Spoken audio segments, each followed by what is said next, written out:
Good evening, ladies and gentlemen. My name is Mao, and I do hope that you're all doing well.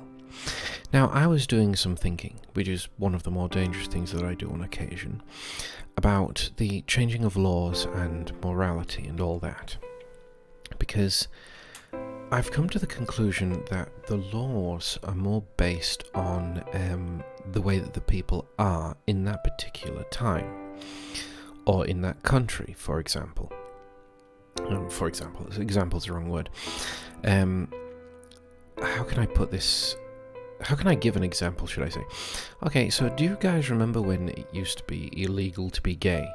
But then they altered the laws so that it wasn't anymore because they realized that that was a really stupid law. So, following that logic, any law that currently exists within the country, whatever country you're in, whatever your country of residence happens to be, logic would then dictate that eventually the laws in your country would change as time slowly progresses. So in, say, like 1,000 years' time, or maybe even just 100 years' time, the laws might be completely different.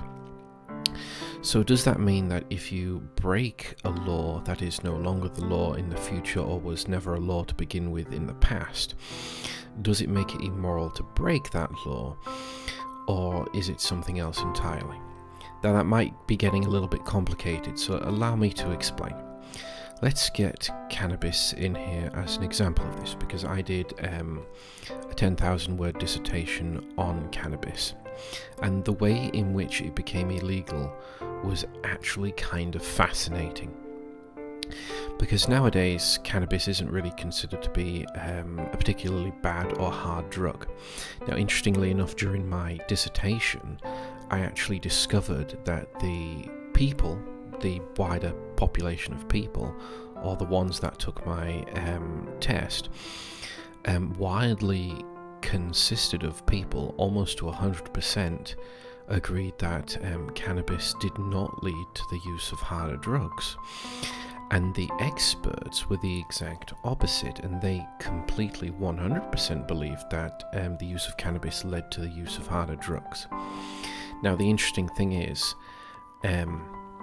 should the wider population be believed, or should the experts be believed? I actually don't know. It was actually quite a fascinating juxtaposition where one side believed this, but the other side believed that. Anyway, the reason why I'm bringing this up is because the way in which cannabis became illegal was that people were convinced it should be illegal, and now in various places in America it is no longer illegal because the people have now changed their minds and the law has therefore changed. So laws change as things slowly progress. Also, fun, interesting fact, the reason why cannabis is illegal is because there was this one guy whose name I can't remember, because he's not even worth remembering, to be honest with you. He did this campaign almost right across America, and he even went over to my country, the UK, which is how it became illegal in the UK. And you see, he essentially had the newspapers in his pocket, or maybe he ran the newspapers, I can't remember, to be honest with you.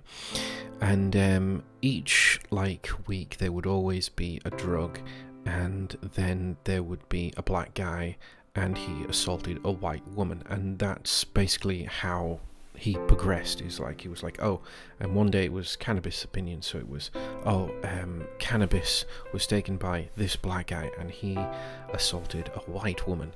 And that's actually how the headlines mostly ran for a very long time. So it just goes to show that the newspapers have always been in the industry of fear-mongering, because, it sells more newspapers. It's easier to make somebody hate someone rather than to understand what's truly going on. So anyway, that's how cannabis basically became illegal in the UK, should I say, is that there was all this fear-mongering. And the interesting thing is, this fear of cannabis even still persists even today. I was talking to someone and they freaked out because they discovered that there was a cannabis plant in their back garden, and they went out with a shovel and they went at it like crazy because they were so frightened of it, not even realizing that if you actually have a cannabis plant, you can actually call the police in the UK and just say, hey, yeah, I got a cannabis plant, and you can just hand it over to them and they won't charge you. They'll just take it away and destroy it for you. So it was somewhat of an ironic thing. In fact, I think it's up to, is it 3 plants or something? I can't remember what the exact measurements are. It's not very much, and I think it was for if people just randomly, discover it, just as she did. Anyway, let's bring things a bit more forward to the present day and discuss the when Australia and the ban of anime. So I can't remember what year it was. It was a couple of years ago now. Australia actually banned anime, not anime itself, but I think it was the purchasing of anime figures specifically, and they cited that it was child exploitation. I'm not entirely sure how they came to that conclusion, but apparently somebody watched Goblin Slayer and got kind of freaked out over it, and from that day forward anime was considered to be child exploitation, which is interesting. So the thing about this law is that it's one of those times when, how can I put this into words? Okay, so have you ever noticed how whenever you elect a new politician, they never actually do anything constructive? This is because the way that things are, the politicians want them to stay exactly the way that they are because they are in power. I don't quite understand what the point of having power and never actually using it for anything constructive actually is, but hey, money, power, whatever.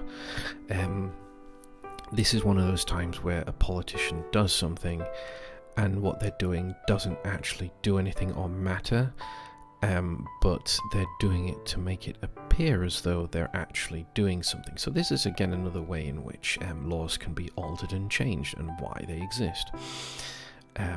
Politicians are stupid. So in conclusion, the laws that exist today are probably not going to stay the same. They're probably going to change and alter. Sometimes they might change because of the opinions of the population push it in that particular direction. Sometimes it will be because a politician simply wants to do or wants to appear as though they're actively doing something. Sometimes, like in China, for example, laws might be introduced, things might be banned purely for the sake of trying to control people. In truth, a vast majority of people who live within a country, they simply want to live in peace. They don't want to break the law. They don't want to go out and murder or steal or anything like that. They just want to live in peace or, comfort, relative comfort, should I say. So when you go over to another country, it is common courtesy to follow those laws. So despite the fact that new laws might come into power that you might disagree with or whatever, the thing that you should bear in mind is that it's just common courtesy to follow these laws. And yes, they're going to change. Yes, sometimes they're ridiculous, like Sharia law, for example. Nobody likes Sharia law, and yet it's being implemented in certain countries.